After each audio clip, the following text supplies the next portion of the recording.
on the coast of California. Tell us what you learned from that flight. What was it like? Well, it was very encouraging because we didn't really know how we'd adapt to that environment over a long period of time.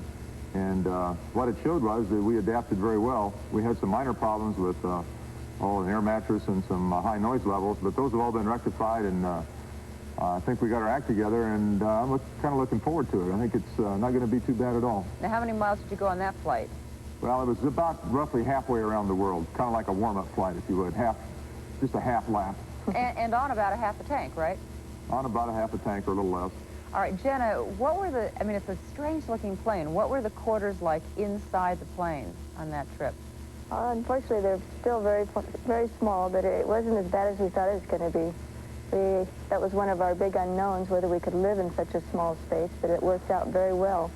And once we had problems with the noise, but we pretty much got that under control as well as we can.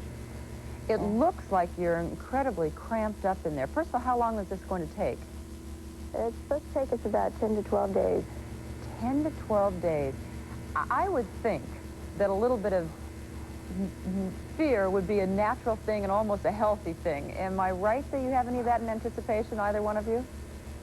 Oh, we certainly do. It's a long ways around the world. There's a lot of bad weather systems out there, and anything can go wrong, but we're going to hope for the best, and I'm sure it'll come out all right. And what's the biggest fear that you have? Is the weather the biggest problem? Well, lumbering into one of those great big thunderstorms is my biggest concern. How are you preparing yourself mentally and physically? Well, I don't know. A lot of bananas, maybe. A lot of bananas? You got to be really watching your weight, I guess, because there's not a lot of room in there. Well, listen, we'll be watching today for the test flight and hoping to see you take off on the round-the-world trip real soon. Nice to have you with us again. Good to be here. Thank you.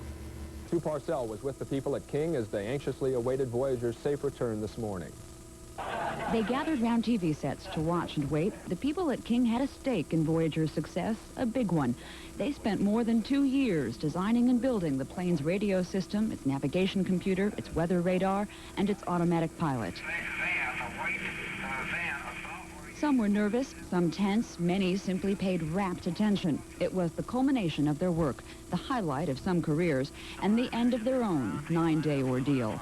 You're always looking for news from somebody that had contact or knew of someone that had talked to either the crew or the ground facility in the hobby. Some at King were in touch with the Voyager crew after its takeoff, answering questions about King-installed equipment, talking the crew through some tense moments. Kept their cool, and they've been very professional. Toward the end of the flight, they've been a little more joking about things, and they've had a real sense of humor. Once the plane was sighted near Edwards, the ordeal at King would last another 20 minutes until Voyager finally touched down.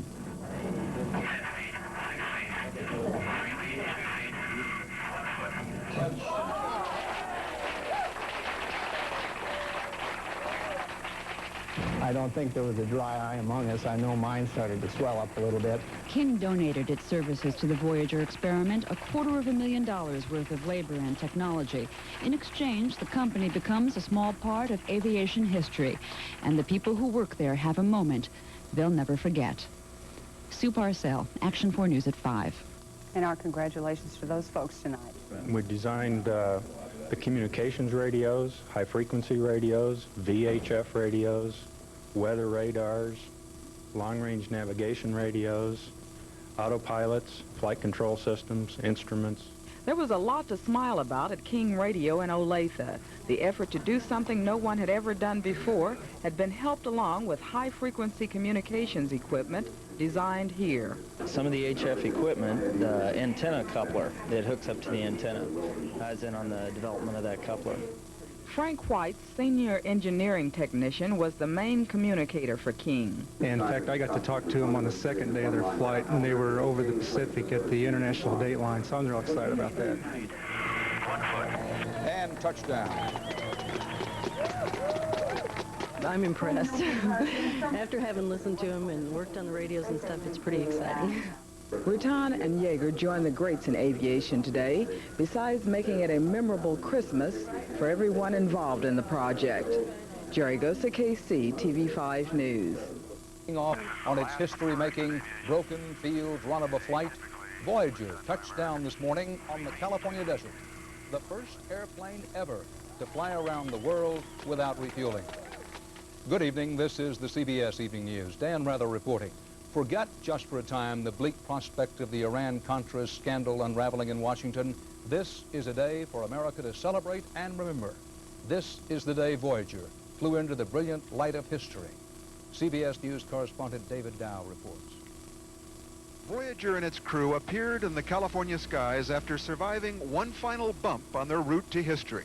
A fuel pump problem that shut down the rear engine and left them dropping without power for 5 minutes until pilot Dick Rutan finally restarted both engines. I must admit it has been times during this flight I did not think it was going to be successful. Rutan and co-pilot Jeana Yeager took several victory laps in the spindly experimental plane built with private funds and souvenir sales. The gear is down and locked. Thousands lined the lake bed at Edwards Air Force Base to cheer them in. A chase pilot counted the final feet. 3 feet, 2 feet, 1 foot. Congratulations, Dick. You really did it, boy. Around the world in 9 days and about 4 minutes. In a cabin so tiny that for the weary crew, just getting out was a major feat. How does one feel after spending 9 days in an airplane? Like a shower. Walking on wobbly legs, Rutan inspected the wingtip damage that on takeoff almost threatened the entire mission. After physical exams, they reappeared to tell of other threats to their flight.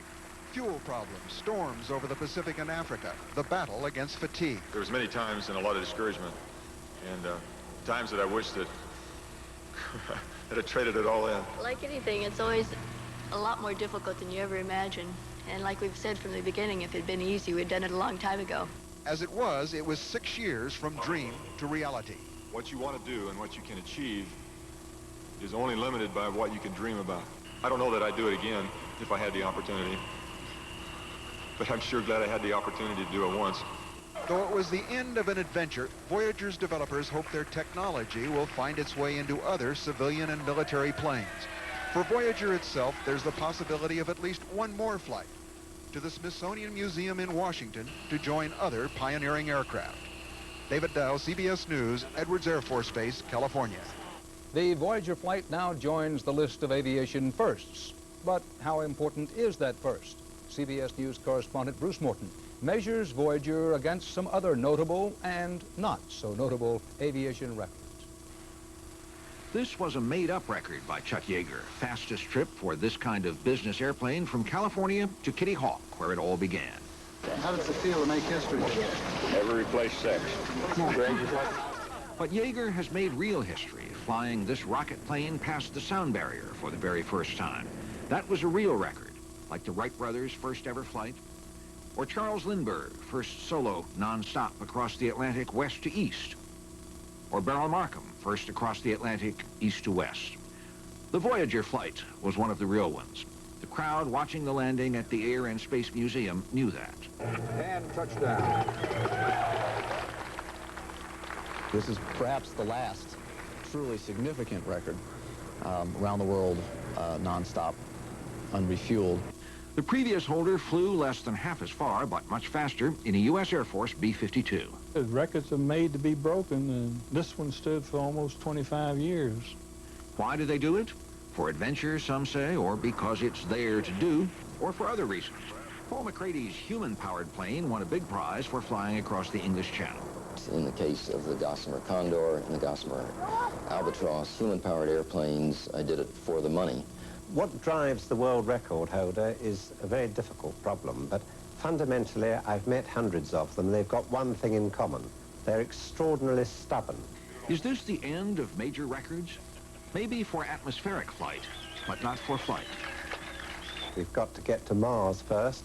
We've got to get some samples from Halley's Comet when it comes round in the year 2061. As soon as somebody stops breaking records, then that's a world I don't care to live in. Young people come here every day and lift their eyes to the old planes and the newer rockets. And some of them surely think, that's where I want to go. Out there, further than anyone. Out there beyond. Bruce Morton, CBS News, Washington. United States of America. 1947. Add to that high-flying honor roll the names Dick Rutan and Jeana Yeager, and the Voyager, of course. That pretty well sums up the odyssey of pilots Dick Rutan and Jeana Yeager. who brought the experimental aircraft Voyager back to Edwards Air Force Base at 8:05 this morning. Since taking off from the same runway 9 days earlier, they had encountered wingtip damage on takeoff, violent storms, a broken fuel pump, and an engine failure. But the touchdown was as soft as silk, as the pilots in the plane became the first to circle the globe without refueling.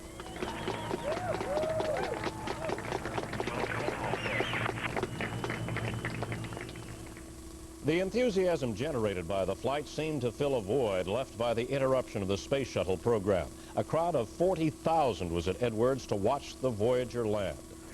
But unlike this was an effort by a relatively small team of private citizens.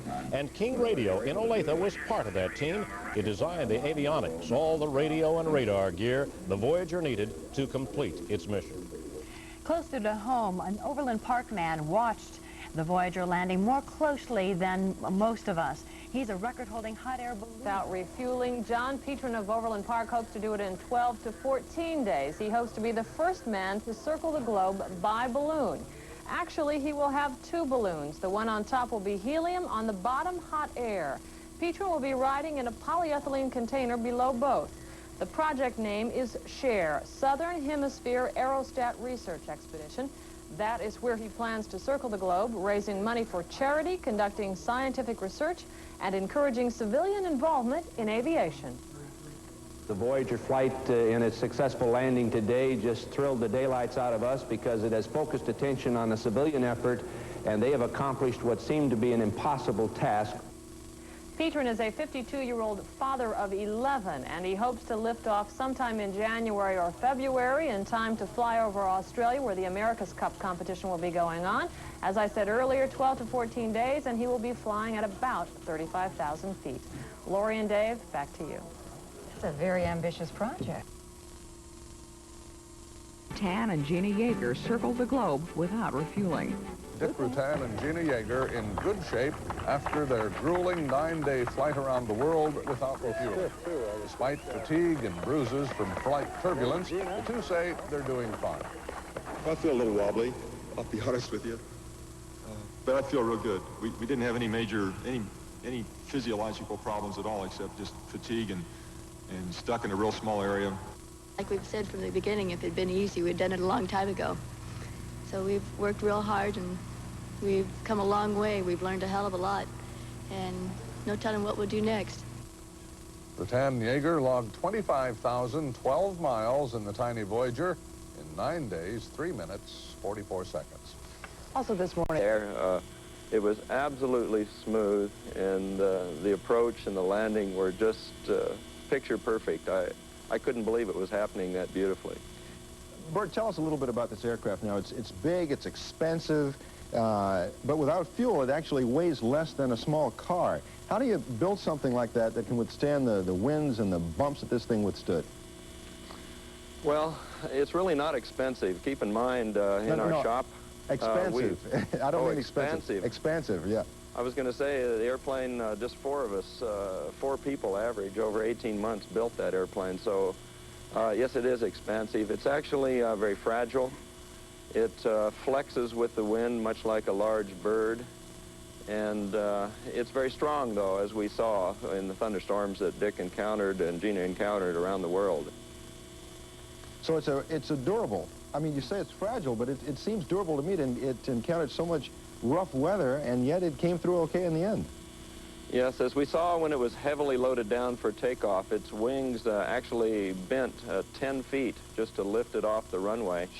And I expect that in some of the storms, the wings bent maybe 15 or even 20 feet, which is, it looks like it's going to fail when it bends that much. But according to the calculations, it will bend up to 30 feet before it would fail.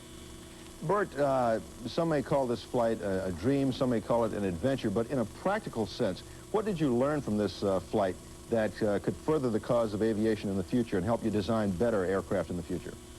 Well, actually, for me, it was an extremely difficult technical challenge, so that's why it was so interesting to me. It required many disciplines all working: structural, light structural, efficient aerodynamics, good engines. And to put all that together and to just barely be able to achieve something that most of the skeptics or most of the designers in the industry said could not be done, that was the thing that was so fulfilling for me. Records, world records that have been held for nearly 25 years like this one, normally are broken by just a few %. And this airplane flew a distance of more than double a record that had held for over almost 25 years. So it was so significant that I'm still pinching myself this morning, the fact that we were able to pull it off, really. I'll bet you are. Bert, thanks for joining us live this morning. Congratulations again. And I think I speak for many of us when I say that we look forward to seeing some more of your dreams come true. Thank you very much, Spencer. Okay. It's 16...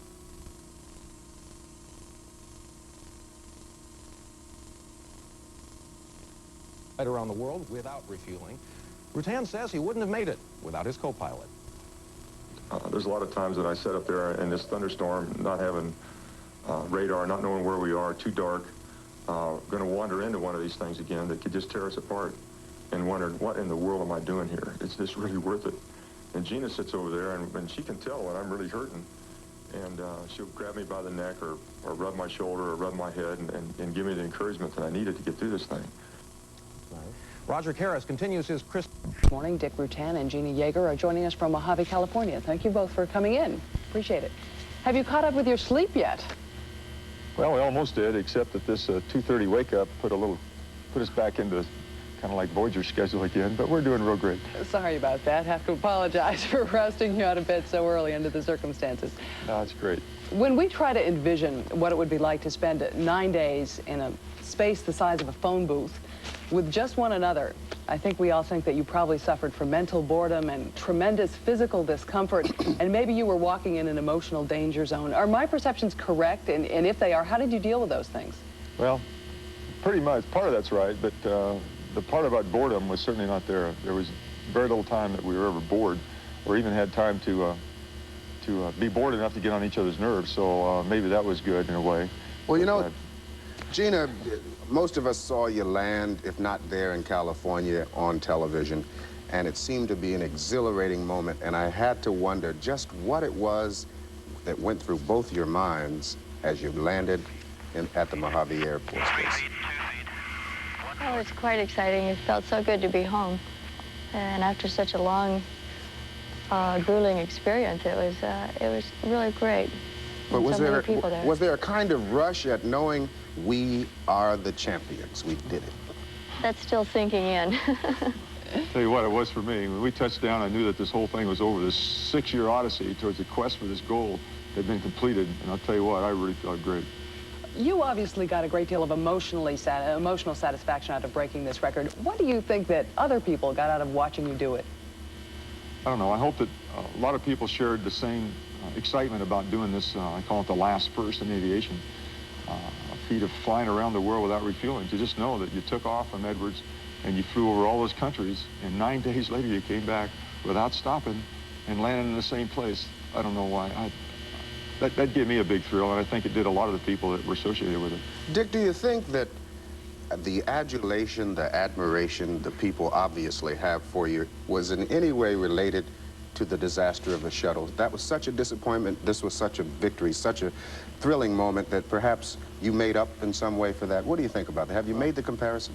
There's a lot of significance to this thing, and of course, you know, our country did have that disaster, which is unfortunate.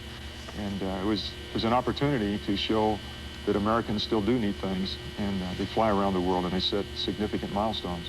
And besides the fact that it maybe wasn't a government effort, it kind of epitomized what individual free people can do in an environment like this if they have a dream and they go out and pursue it. And it says a lot more for America and how Americans live and the freedom that we enjoy.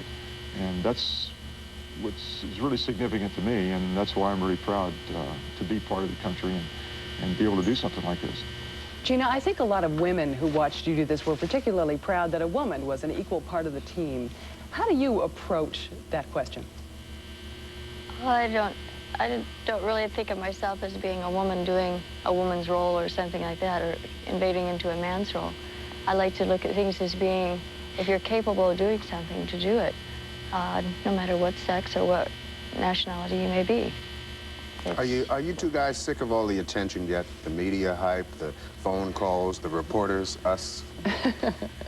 No, we're really glad to share it with you. We had a lot of enjoyment out of it, and I'm just real thrilled that a lot of other people kind of shared it with us, and we're certainly happy to share it with them, and I'd do it again over and over again, and I'm not ever going to get tired of that. I think it was a neat thing. Jeana, I think it was a neat thing for America, too. Jeana, one thing I was interested in, when you spend 6 years preparing and you go through the designing and the training and the construction of the Voyager, and you finally complete this 8 historic days in flight, and you achieve this historic moment, what does that do to the relationship of two friends and business partners who happen to be a man and a woman? Well, I think it's enhanced our strength as friendships in a friendship way, and we're as every bit strong as we ever were, and will ever be. That's terrific. You said earlier, Dick, that this was sort of the last first in aviation history. So what do you do next? I don't know.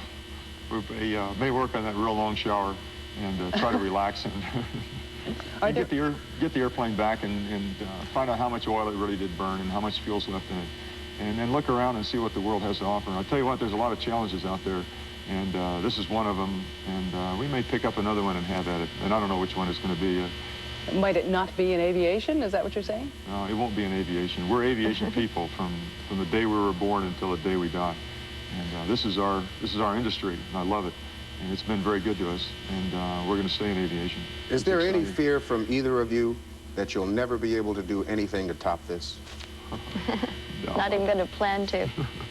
I tell you what, if people wouldn't break records or advance technology or do things like that, as long as they do that, it's a world I'd like to live in. And as long as people are not interested in doing something like that, it's not a world I care to be a part of. Thanks a lot, Dick. Dick Rutan, Jeana Yeager, thank you both for being with us this morning. Sorry to get you up so early. We'll be back after this.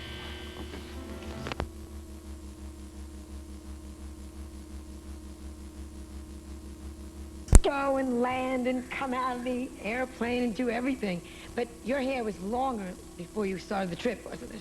Originally it was down the middle of my back, but for the flight, we had to make a few sacrifices, and my hair had to go. You really had to worry that much about that kind of weight? Because the hair isn't that heavy. There's more in the way, actually. The small loose ends were always more of an irritant, so they had to go. Actually, it's about a half a mile range. What? Seriously.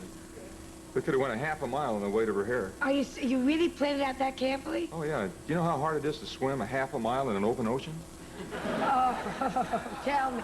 How did you two, first of all, get together? That's what I want to know. Oh, we met at an air show about, what, 1980? Right. And what made you decide to do this? And what gave you the idea? Why? Well, it was my brother's idea. He's been thinking about it for a number of years. When we finally figured out that he was really serious about it, to have an opportunity as citizens to go and achieve one of the last major firsts in aviation, you know, something like that just gets a hold of you. You just can't let it go. And people wouldn't give you the money? Well, that's all right. It's a high-risk venture, and I don't blame them, really. But what were they scared of? Like they'd back you, and then what would happen? Well, I don't know. They have a lot of concerns, I think. One of them was the risk of it, and it's a risk activity, and the big corporations now are pretty conservative. But that's all right. Now, how much debt are you in because of doing this? Quite a bit. What do you call quite a bit? 6 digits. 6 digits. That's a lot. Right. Now, let's look at the positive side. Let's look at the film you brought us. And will you tell us a little bit what's going on? Oh, sure. Yeah, if you look right behind you, that's right. Here is some shots of the Voyager. That's you taking off. Now, the wings are down because it's a little heavy, of course. It takes a lot of fuel to fly around the world. But however, after it gets going here pretty fast, the wings come up, and the airplane lifts off real nice. How long did the liftoff take you? Oh, just about 13,000 feet of a 15,000-foot runway. There you are.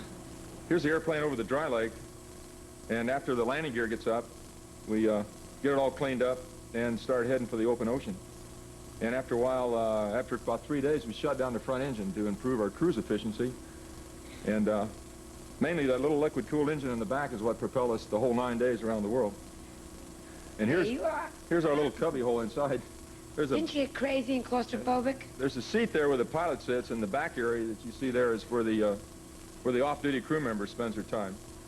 And Could you... It's an area to stretch out. It isn't too bad. You could stretch up, but you couldn't stand up. Oh, no, you couldn't So stand didn't you just start to get nuts about, like, day 3? I gotta stand up, I gotta stand up. Yeah, but you look at it, Joan, we only had to do this thing once. Yeah, there you are. And look at that guy that let a bum fly it. You're going to ask about the smell? Look at this. Yes, I am. Okay, watch. Okay, there's the front engine being shut down and feathered, and it stayed that way for the majority of the flight. Did you sleep at night, or did you just take turns sleeping? Okay, Oh, wait. There's the landing out at Edwards. And tell you what, it felt pretty good after 9 days to know that thing was over. And they accomplished it. And gratified to see all the people that came and see us. Really super. Really This is the appreciate shots that. I saw on, yeah. Now, as we're letting it out, they handed out a $10 Confederate note. Yes. And that was something that the NAA put in on us at the last minute to verify that we were the people that he launched at Edwards 9 days before, and he checked the serial numbers, so... Well, what do they think? They were, I mean, that you landed secretly somewhere? Well, I mean, it's like... I don't know. They wanted to make sure that it really was the crew, and to make absolutely sure that there was no doubt about the fact that we had really done that thing. Did you ever think you might fail? When the engine went out, there was one point, because we all watched, that the engine went out. Did you think, this is it? We had a lot of determination and the drive to do this flight. We did suspect that from the beginning there's a potential that we may have to abort someplace and start the project over again. But there was always the intent to do the project. Oh, of course, but when the engine went out, did you think, this is it? Well, yeah, I thought that it took a long time to restart, and it was at night, and we were a little concerned, especially since we were pretty close to the end of the project, or pretty close to the end of the mission. To fail at that time was going to really be tough.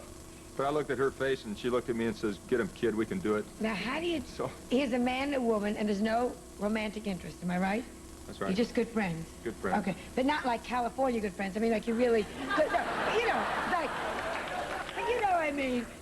Now... I don't know what you mean, Joan. Well, I mean, you don't know each other that intimately, okay? In the biblical sense. Okay, I'll accept that.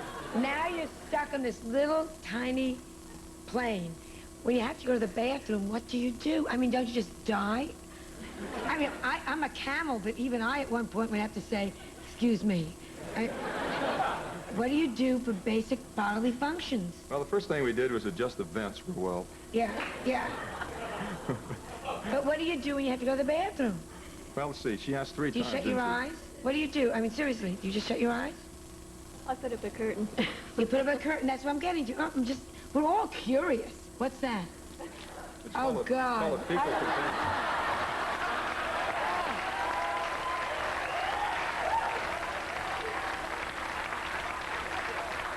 And then what do you do with this? Well, you wrap it up and throw it overboard. Oh, God. I hope you're over Iran. It is...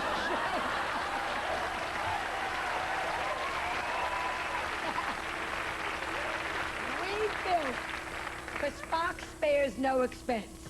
We built a stupid facsimile of the size of the cockpit that you were in. Could you just walk over here with me and show them how you spent 9 days? You want to make us get in that thing again?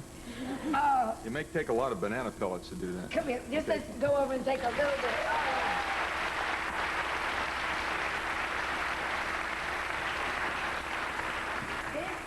Unbelievable. I would get crazy.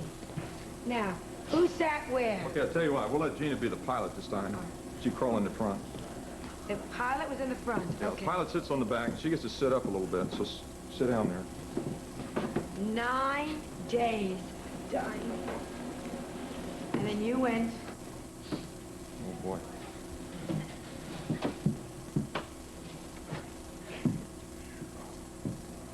So when you slept, you lay down like that. That's right. Right.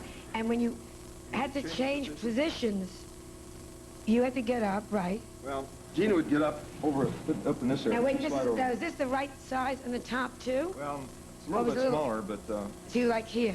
It's pretty representative. You couldn't see out? No, that's why, since we're in so much weather, that he was in the seat more of the time. I was actually working from over in this area, working on the instrument panel. Do you think you would ever do it again? No. Why why wasn't there more acclaim given to you? Like Chuck Yeager said some negative things that it didn't count and things, which I thought was... I think Chuck was misquoted on a lot of those things. What Chuck did for aviation and for all of us was a very significant thing. And to us in the world of test pilots, Chuck Yeager is my greatest hero, and I know he's a lot of us. A lot of inspiration to all of us that followed him. Oh, absolutely, absolutely. I just want to say, the two of you are delightful. We watched you. We tried to even call you when you were up there, and I wish you... We did, but your line was busy. But thank God, there'll be another suit. But anyhow, I wish you great good luck, and please, whatever you do in the future, come back and talk about it with us some more. Thank you so much. Absolutely. What a joy to meet two of you. Thank you. We'll be right back with Rutger Hauer, Freddie Jackson, and the Flying Garamaza Brothers.